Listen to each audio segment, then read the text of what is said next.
And welcome back into the high school football scoreboard. We want to go back to the telephone, and Coosa Christian coach Russ Propst joining us this evening. Good evening, Coach. Welcome into scoreboard, and want to congratulate you and the staff and, of course, the football team on the win there at home tonight. Coosa 17, Tuscaloosa Academy nothing tonight. A big win for your football team, now headed back to the semifinals.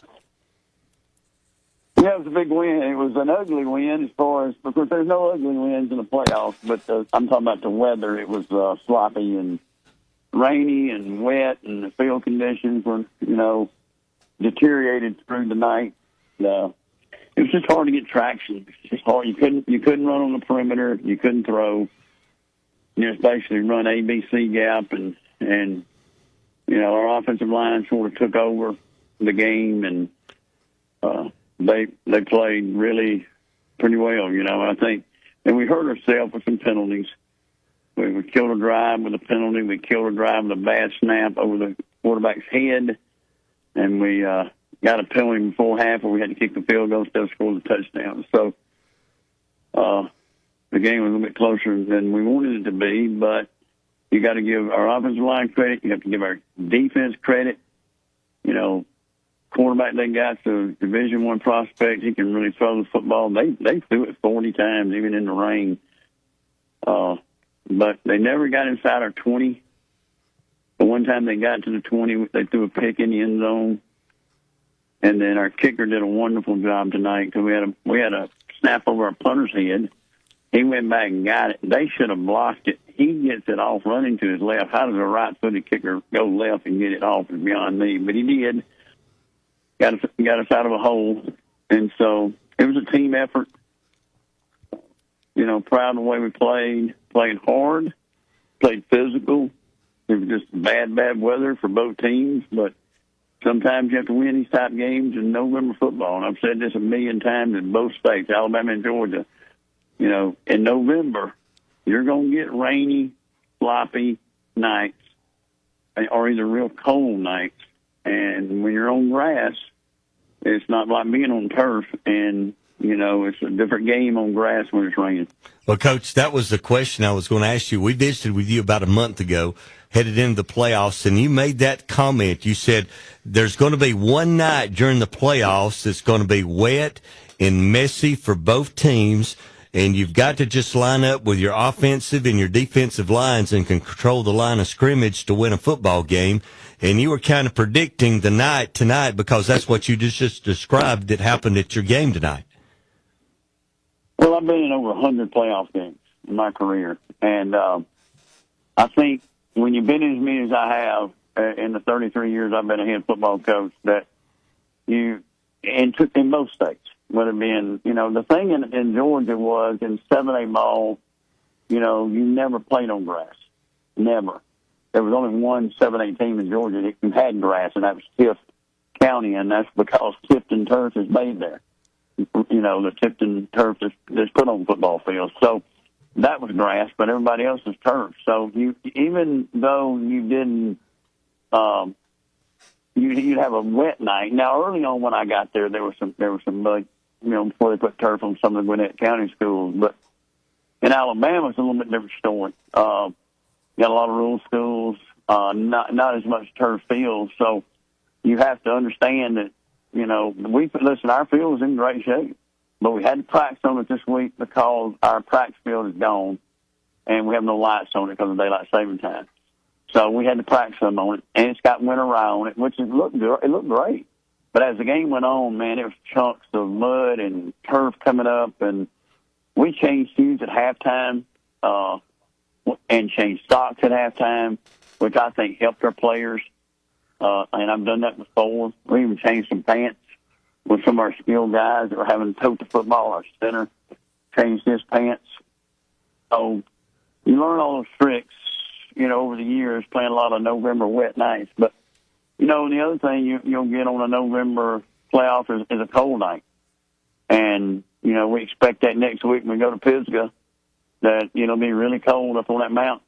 So you just have to handle the elements this time of year, and that's part of your planning of what you're going to do and how you plan, to try to win.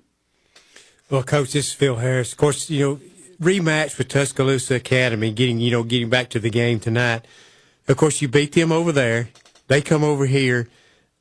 I guess it's always tough to beat a team twice in one season, naturally. And, of course, you have to caution your kids against that so they don't get complacent. But what are some of the things that Tuscaloosa Academy tried to do to you tonight that you didn't see the first time? Well, I just thought they played better in the box. I thought they loaded the box down pretty good, and I think they had, when we played them over there, we didn't throw much on them that night. Alan Johnson rushed for 300 yards down there. So, they lined up and played ABC gap pretty tough because they know we couldn't get on the perimeter. I think we tried to get on the perimeter a couple of times, was able to a little bit, but nothing of any significance that you could just live and die on the perimeter. So they knew that. So they thickened the box. They ran a 6-man line some. Basically, it really turned into about a 6-3 line with two guys in the secondary. And the Cochran kid really played well. His dad, the head coach of West Alabama, he was strength coach at Alabama for a long time under Saban. So they had a good plan. They did. And they said, well, look, we know they're not going outside. We're going to stack the box. And they did. They did. And so I thought they played better in that perspective. But then again, I think our defense played really well, too, because we just didn't give them too much. I think that they have a hard time sustaining a run game. They hit us on a couple of runs, but, they still try to throw the football because their quarterback is special. He can really sling it. He's a junior, about 6'2", got a cannon for an arm. But they did lose one of their best receivers back a few weeks ago to a knee injury. And so they're really one-sided. They have another good receiver. But they just don't establish a run game enough so we played sort of an empty box, if you know what that means. Mm-hmm. We were thin in the box to play the perimeter and dared them to run it inside. And when they did, we were able to get home on them some. Now, we didn't stack the quarterback very much. It's hard to get traction on the rushing. We got back there a few times. I think we did get him on the ground one time, maybe. But it's just hard to get traction on a pass rush. It slows the pass rush down. And they hit us on a big screen. But outside of that, they really had one drive down the field, and they got to our 21, 22, and they threw a ball in the end zone, and we picked it. And that's really the only time they threatened to score. So I thought we controlled the game, although the game was 17-0. I felt like we controlled it pretty good all night. But again, win's a win, and you move to the next round. We came out of it injury-free. Now, we're beat up. I think the game was extremely physical, more physical than the first time we played it. Yeah, definitely. Did the weather contribute to that? I don't know. But the game was more physical this time than the first time we played it. That turned me right into the question I wanted to ask you, Coach. You've been around a long time, and football's always been a real physical game. I think for a little while we got to more where we was having a lot of finesse-type football. Do you feel like, and I feel this way, do you think the game is getting back to more of that physical play again? I don't know that. It's hard to say that. I mean, a lot of teams, and to me, the key to the whole thing, people have always thought the rush Propst throws that ever snap, but I've always been balanced. You got to do what you got. I mean, when I first got to Hoover, we threw it a ton because we didn't have a running back. We had really good receivers. We had a quarterback who could run around and could throw, and he was our best running back, was our quarterback. So, sort of like Steve Smith had a few years ago with Jack Hayes. Mm-hmm. He was their best running back. And, Jack he was a quarterback. He throwed it 30 times on a given night. But I don't want to go as far as to say that we're getting back to that. I just think November, early December football. And in Georgia, you play later. You play in the third, fourth week of December. It's even way more different over there from the standpoint of weather because it's even colder. But I just think you have to play this time of year differently than you play in August, September, and October. And so that sort of encapsulates into a more physical game, because it's dictated by weather and the elements. So the game's played it's played differently. But the team, again, though, teams that have balance are going to win mostly. When you're just one-sided and all you do can run the football, or all you can do is throw, then you're and they take that away, you're in trouble. Hopefully, with us, if you take our run away, we can throw it really well. We threw 7 touchdown passes this year in a game.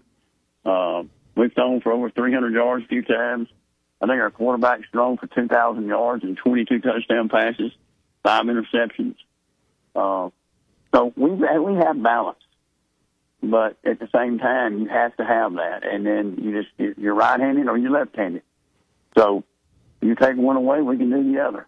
Tonight, the weather took away one of them, so it made it much more difficult for us to live in just running the football because they knew that we couldn't throw it, and they knew that we couldn't get on the perimeter. So I thought they did a better job against us in the box. Although our offensive line, I think, took over a lot. I think the key for us not scoring a bunch of points is I thought their secondary tackled our backs really well. We may pick up 7 or 8 or 10, but their secondary tackled our backs, where in the first game they did not. Now, that's another key element tonight. I felt like they tackled better on the perimeter in the secondary. Well, Coach, before we let you go, got one other question. I know this team, there's high expectations for them this year. They've achieved those expectations. Been a great year.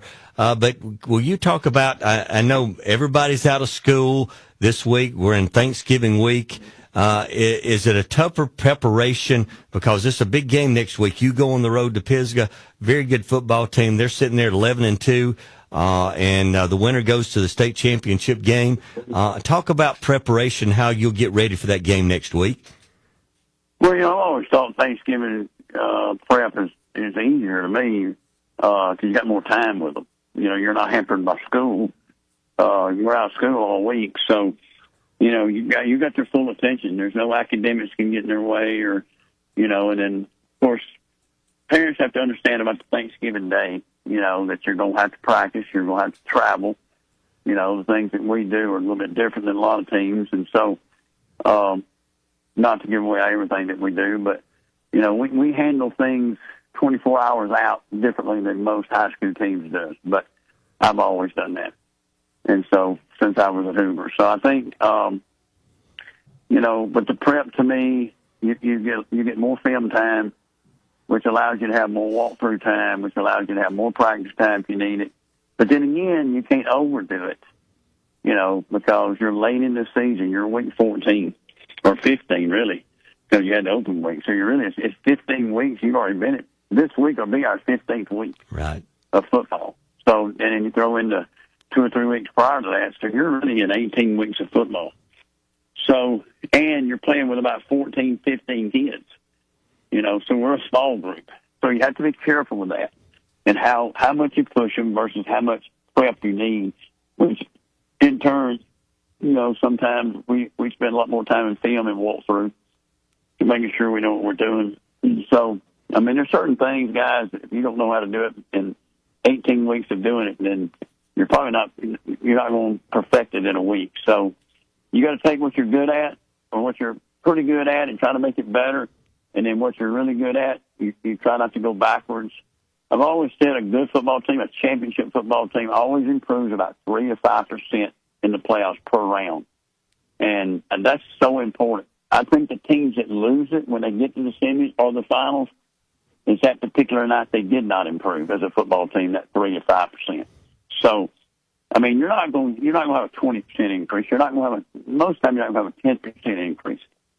If you can get better 3 to 5% each week, think about that. If it's 5 times 4, that's 20% better than you were at week 10.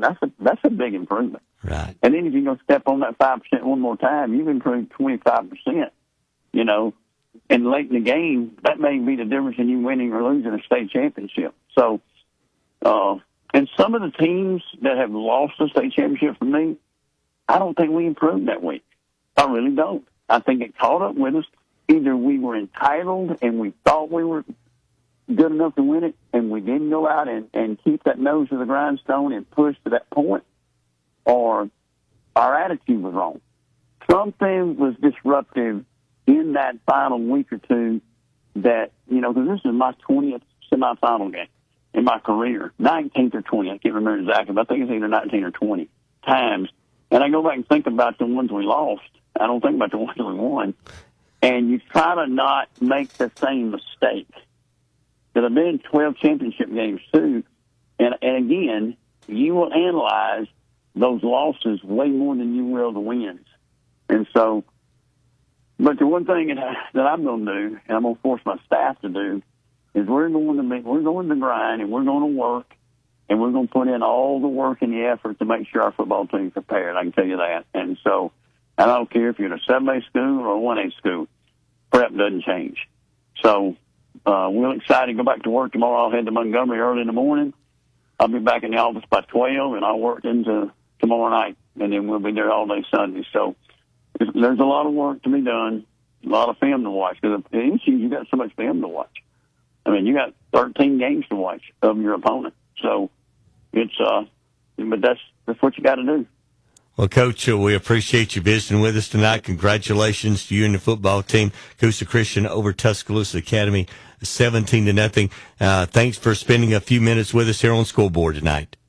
Man, appreciate what y'all do again, and thank you for having me. Thanks a lot. That's Coach Russ Propst, coach of Coosa Christian. They're headed to Pisgah next week to take on the Eagles at Sam Kennemer Stadium.